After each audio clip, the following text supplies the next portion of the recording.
Você sabe o que é homeopatia? Você tem noção como funciona essa parte integrativa? Hoje, no Saúde e Bem-Estar, eu tenho o prazer de trazer o Dr. Luiz, que é presidente da Associação Médica de Homeopatia. É um prazer ter o senhor aqui, senhor Luiz. Doutor Luiz, como é que vai? Obrigado, doutor Plácido. É um grande prazer também estar aqui no seu programa e poder esclarecer as dúvidas da população sobre homeopatia. Que bom, doutor Luiz. Doutor Luiz, ontem já publicamos e surgiu algumas perguntas, mas antes de eu perguntar, eu quero que você fale para o público, porque a maioria do público leigo não entende muito, né, a definição da homeopatia, como que é isso, tenta explicar para as pessoas o que é a homeopatia em si. É isso. Então, a homeopatia é uma terapêutica que foi desenvolvida lá no século XVIII por um médico alemão chamado Samuel Hahnemann, Christian Frederico Samuel Hahnemann. Na época, isso é bom colocar no contexto histórico de como surgiu a homeopatia, né? Era uma época que a medicina convencional, chamada de medicina heróica, fazia muito mal aos pacientes, né? O principal tratamento era a sangria, né?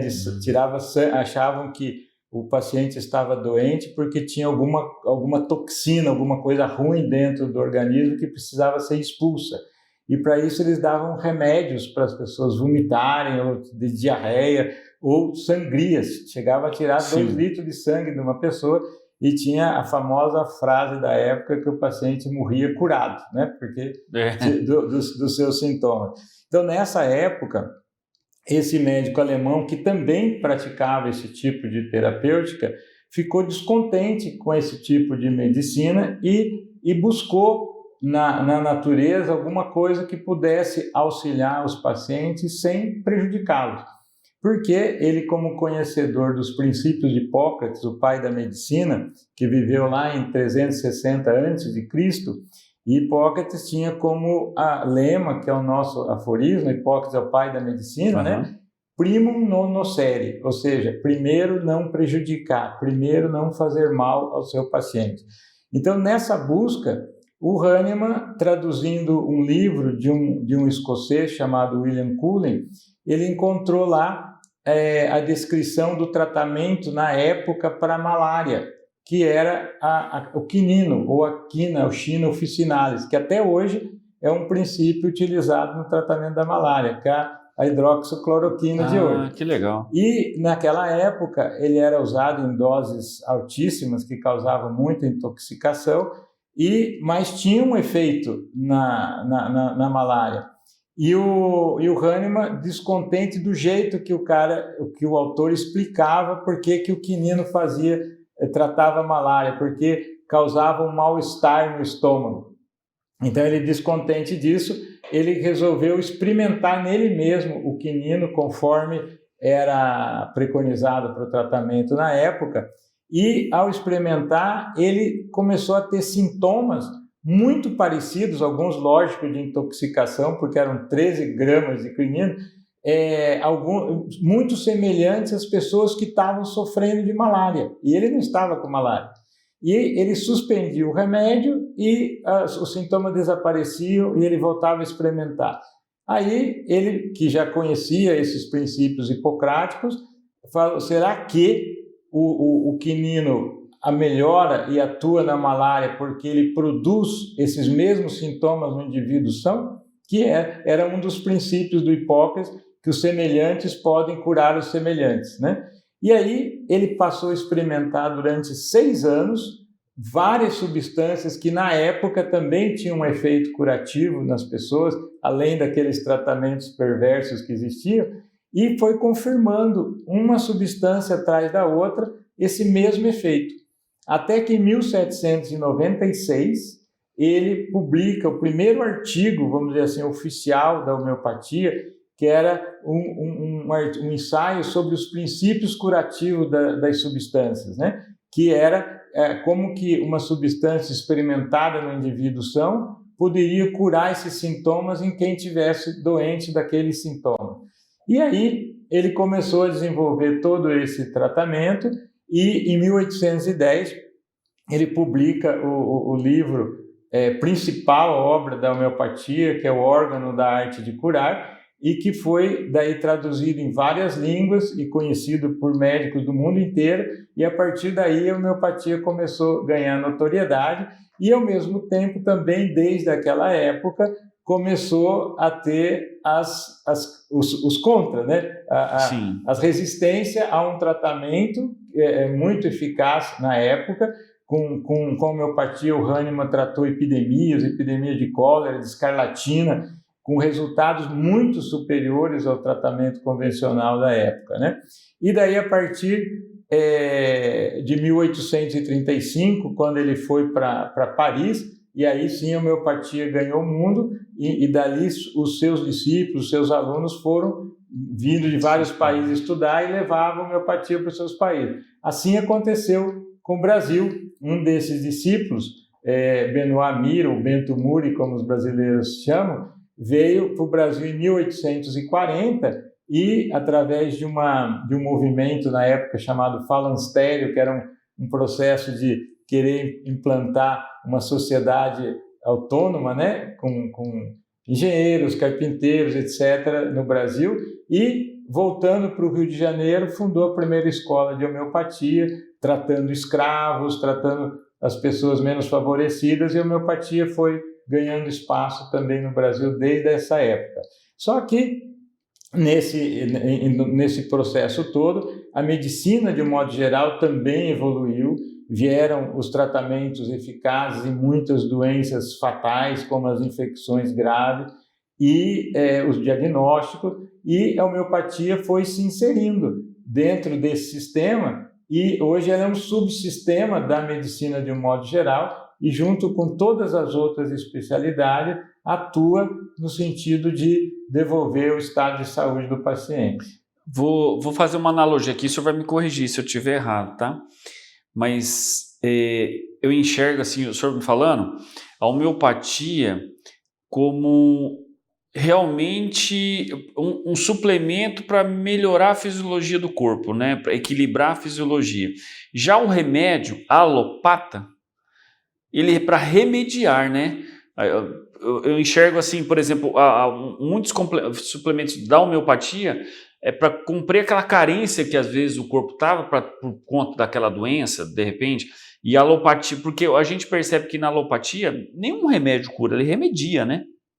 É uma coisa interessante da gente esclarecer bem isso, até porque esses termos são bastante controversos. À época do Hahnemann, esse tipo de tratamento que não tinha uma razão lógica de fazer sangria nas pessoas, tudo por conta daquele conhecimento da época, é que se deu o nome de alopatia.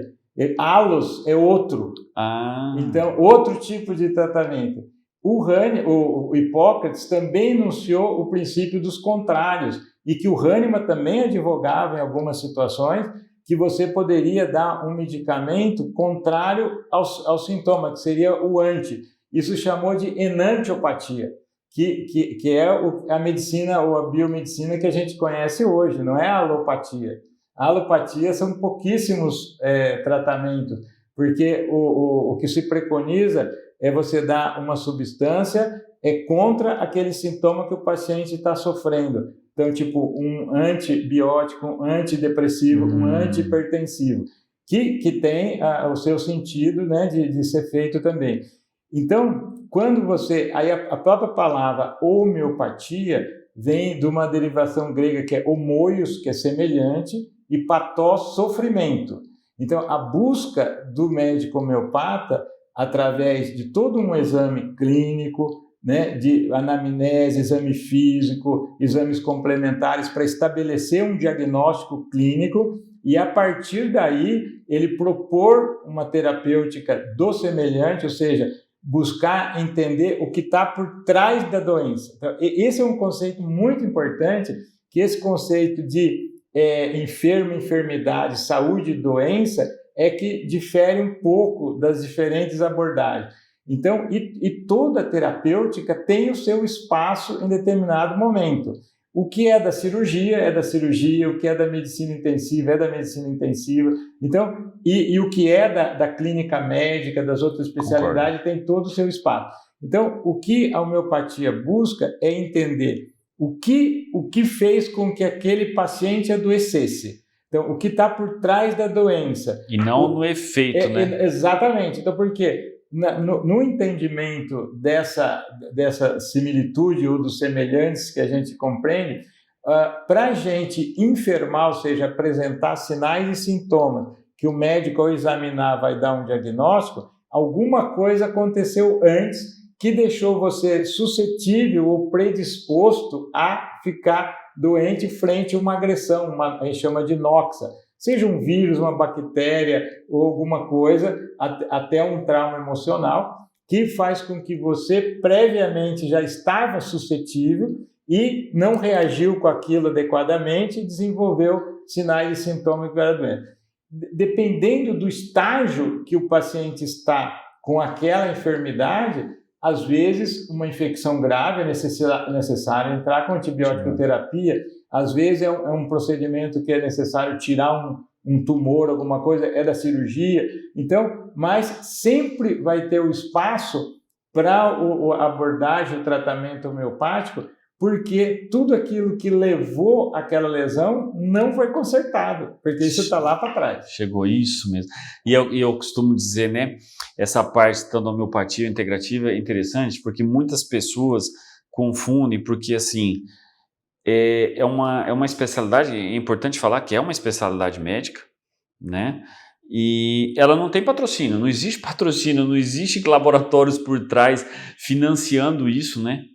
Exatamente. E aliás, é uma das coisas que justamente nos afeta, é que a gente sabe assim, com que interesse, né, existem corporações atacando o sistema homeopático, querendo que a homeopatia saia, por exemplo, do Sistema Único de Saúde, onde atende assim, a população de uma forma humanizada, de uma forma preventiva e cuidando dos agravos da doença. Então, que interesses existem por trás disso, né? Não cabe discutir isso.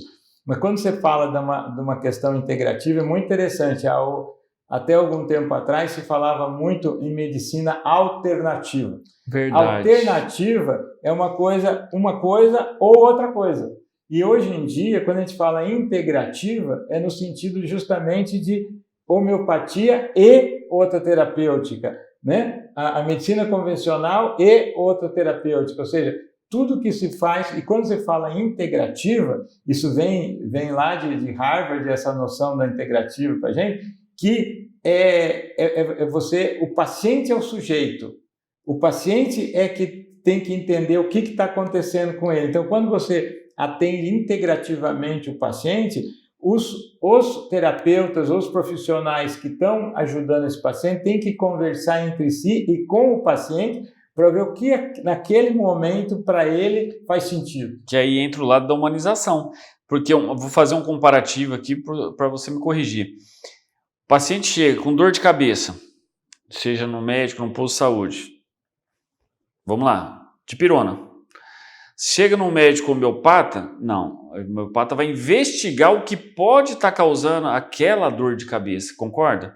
Não é situação de um posto de saúde, na emergência médica, vai ser o medicamento para o efeito, né? Exatamente, assim, de uma forma geral, tanto o clínico como o colega que está lá na ponta, na atenção primária, ele vai também dar esse atendimento para o paciente. De uma forma geral, quando você trabalha por protocolos, né? Então, assim, os protocolos de atendimento, protocolos de tratamento, existem já um tratamento, existem medicamentos e outras medidas terapêuticas para cada tipo de abordagem, para tipo de...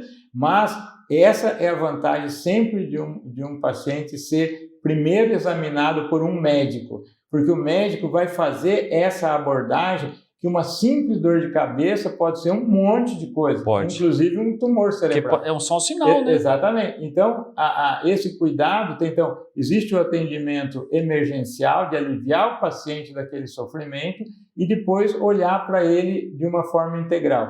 Na homeopatia, essa abordagem sempre é individualizada. Então, por mais que o mesmo nome de doença, a mesma, né, nosologia, é a mesma, que vários pacientes têm aquele mesmo problema, cada um vai sofrer do seu jeito particular. E essa é a abordagem da homeopatia. Legal. Doutor, uma pergunta chegando aqui, porque como a gente falou, a gente postou ontem, né? Então algumas perguntas já foram surgindo. Perguntaram, é uma coisa polêmica que a gente vai tocar aqui no assunto, sobre aquele livro que a doutora Natália publicou, falando da homeopatia, né? Acho que gerou um transtorno, né? Exatamente. Isso, né, no nosso meio homeopático, a gente vê muito assim, essa é a legítima definição do que é uma fake news. Alguma coisa plantada no sentido de dizer contra uma terapêutica, né, que há mais de 200 anos no mundo atende mais de 500 milhões de pessoas e no Brasil já tem mais de 180 anos, inclusive no serviço público. A homeopatia é reconhecida como especialidade médica pelo Conselho Federal de Medicina, pela Associação Médica Brasileira desde 1980. Temos programa de residência médica em homeopatia em hospitais, na atenção terciária. Temos a homeopatia no Centro de Especialidades Médicas, no CEM do SUS, que é a atenção secundária. Tem também? E na Legal. atenção básica. Aqui em Campo Grande mesmo, nós temos homeopatas no Centro de Especialidade Médica do SUS, da Prefeitura, e também no Centro de Especialidade Infantil, o SEI, com homeopatas atendendo na pediatria. Temos a residência médica na Universidade Federal do Mato Grosso do Sul, com cadeira optativa de homeopatia, ligas de homeopatia pelo Brasil nas faculdades de medicina. Então, a homeopatia tem pesquisa básica, tem pesquisa científica de ensaios clínicos. Fundamentada, também, né? Totalmente. Então, assim, a gente fica assim, boquiaberto. Qual o interesse, né, de determinadas instituições ou pessoas de querer abalar essa credibilidade da homeopatia, de querer com a intenção de tirar a homeopatia da assistência do SUS, né? Então, assim, a gente sempre se pergunta, por que a homeopatia está incomodando, né? Se ela vem no sentido de auxiliar as outras terapêuticas, auxiliar a medicina convencional no atendimento do paciente de uma forma global.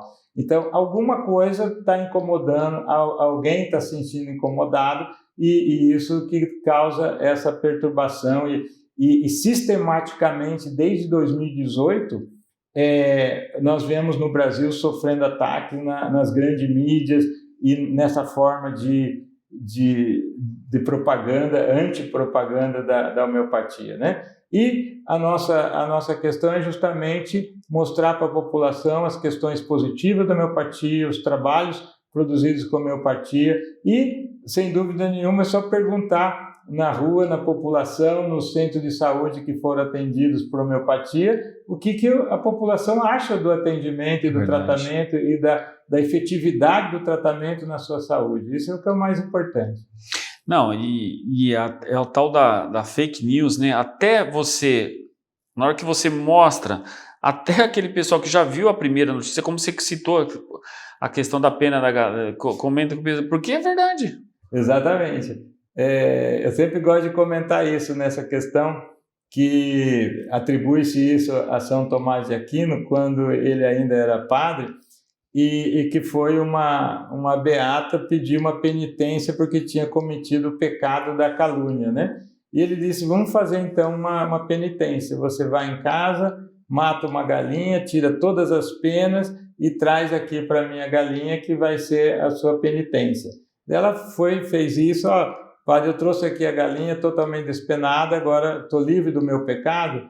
Aí disse assim, ainda falta a segunda parte, vai lá e busca as penas da galinha. Lógico que ela chegou lá, o vento já tinha levado mais da metade das penas, ela voltou com o que achou e disse, olha, aqui trouxe as penas que sobraram, estou livre do meu pecado. Isso para explicar que as calúnias são assim, depois que sai, o vento leva e não volta mais. A mesma coisa, essas manchetes sensacionalistas que saem a respeito de determinadas notícias, mesmo trabalhos científicos se pega pedaços fora de contexto e colocam, e aquilo é que fica, mesmo que depois alguém vai lá e explica que não era bem aquilo, ninguém mais vai ler de volta. Então, infelizmente, essa é a estratégia desses mecanismos de querer contrapor uma realidade, né, que ajuda as pessoas. Onde vai o interesse das pessoas, né? Tem muito interesse oculto em cima de tudo isso. Sem dúvida nenhuma. Né?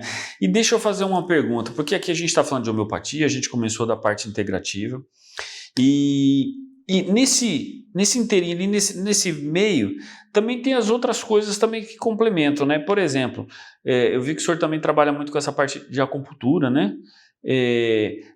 Porque a acupuntura vem da medicina chinesa, né? Exato. Na realidade, a acupuntura é uma técnica dentro de um sistema médico, né, que é a medicina tradicional chinesa. Ainda existe o Tai Chi Chuan, que é a ginástica chinesa, o Tuina, que é a massagem chinesa, né? A pesquisa do Qi mental, que é justamente a parte mental da medicina chinesa, a fitoterapia chinesa, que é o tratamento com as ervas. E tem um princípio semelhante, que é esse princípio da harmonia do Qi, né? Ou do Qi, como diz alguns, que é o que a gente chama essa força vital, essa energia vital que mantém o ser humano vivo. Essa é a diferença de estar vivo e estar morto. Isso para várias tradições, várias medicinas tradicionais, como na Ayurveda, na medicina indiana, o prana, né, como o orgônio do Reich, William Reich. Então, existem várias abordagens que falam desse mesmo sistema, ou seja, alguma coisa que dinamicamente afeta a tua força vital e daí você desarmoniza produzindo sinais e sintomas que são a doença. Isso chama de princípio vitalista, né, que é a filosofia que embasa as terapêuticas, né? Então, e hoje, há muito tempo, como assim força vital, uma força da vida, alguma coisa? Depois, isso foi falado nesse contexto filosófico do século XVIII e depois com a termodinâmica e outras ciências falando de energia. O que é energia, né? Energia é isso.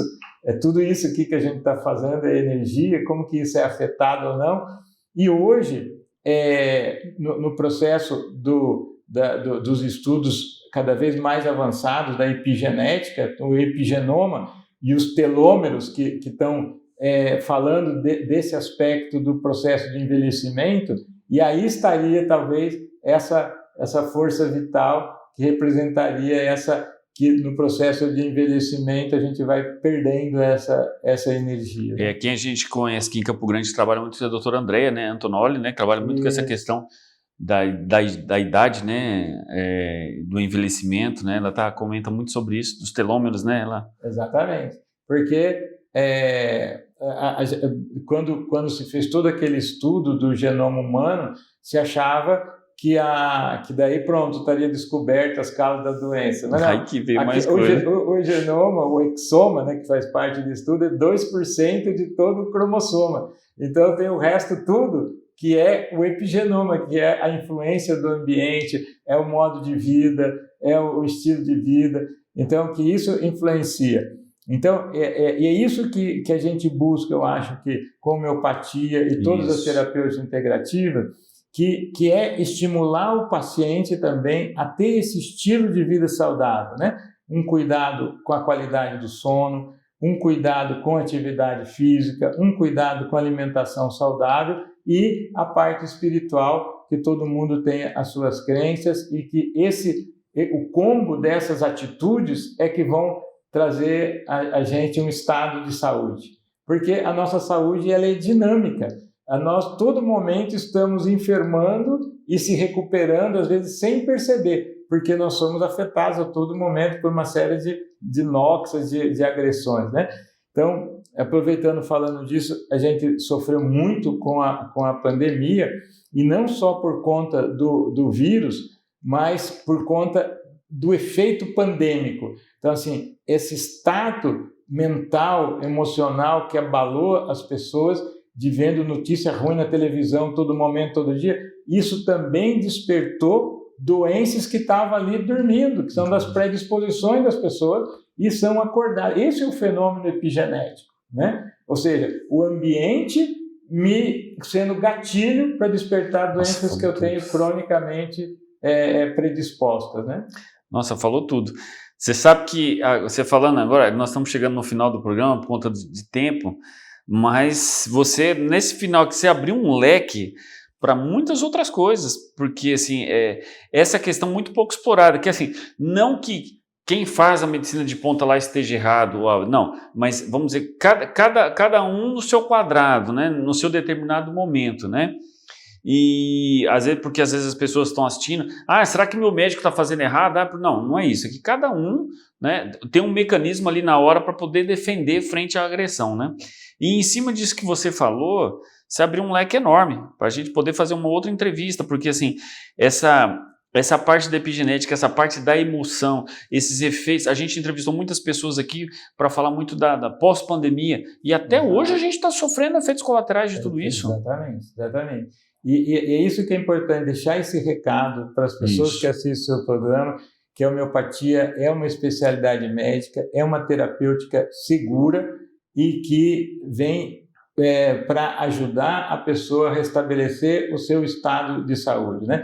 E que os médicos homeopatas, antes de serem especialistas em homeopatia, também têm outras especialidades e que para ajudar. Na última demografia médica da AMB, das 55 especialidades médicas, nós estamos em 33º de número de especialistas e desses 40% são pediatras, tem 9% de acupunturistas e de outras especialidades que também fazem homeopatia. Então, é dentro da própria homeopatia que a gente vê essa integração de várias especialidades. Que legal, né? Que legal. Doutor, eu quero te agradecer de coração por você ter disponibilizado um tempo aqui para a gente. Vai colocar aqui embaixo as redes sociais do doutor, tá? Se alguém precisar tirar dúvida, tem que ficar atento aqui, tá? Depois você tem que responder o pessoal, viu? Nas redes sociais. No e-mail. O e-mail, você prefere e-mail? Tá, então, olha só, ele vai deixar o e-mail aqui para você que, se tiver alguma dúvida, entra, fala, assistir aqui no programa, que ele vai poder te ajudar. Por conta, às vezes, até da falta de conhecimento de algumas pessoas e a oportunidade de poder, às vezes, conversar com o médico homeopata e tirar dúvidas, né? Sim. Obrigado de coração por você estar aqui. Eu que agradeço a oportunidade de levar a seu público essas ponderações da homeopatia que está aí para ajudar as pessoas. E a gente vai estar sempre à disposição, viu? E pode se preparar para outros convites aí, tá? Muito obrigado. Eu que agradeço e agradeço você que ficou até agora aqui. E ó, estuda mais sobre isso, viu? Isso pode ajudar muito. Curte, compartilha, leva essa ideia adiante que você pode ajudar a transformar uma vida também. Até mais. td1noticias.com, a notícia no seu celular.